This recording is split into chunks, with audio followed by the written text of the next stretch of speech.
విజయనగరం జిల్లాలో ఒకే గ్రామంలో 50 మందికి పింఛన్ కోత. వైఎస్ఆర్సీపీకి ఓటు వేశారనే కారణంతో వంగర మండలం శివాం గ్రామంలో దివ్యాంగులు, అవ్వాతాతలు, వితంతువులపై కక్ష కట్టారు. పింఛన్ తీసివేసించారు తెలుగుదేశం పార్టీ నేత. కనీస విచారణ కూడా జరపని అధికారులు నోటీసులు చూసి సచివాలయం దగ్గరికి వెళ్లారు. బాధితులు మళ్లీ వస్తామని చెప్పి అక్కడి నుంచి జారుకున్నారు సిబ్బంది.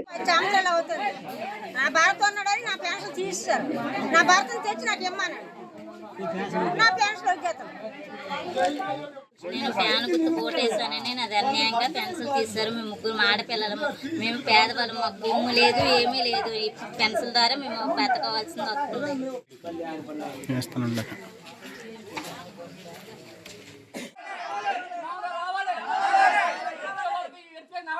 చూపిస్తాము.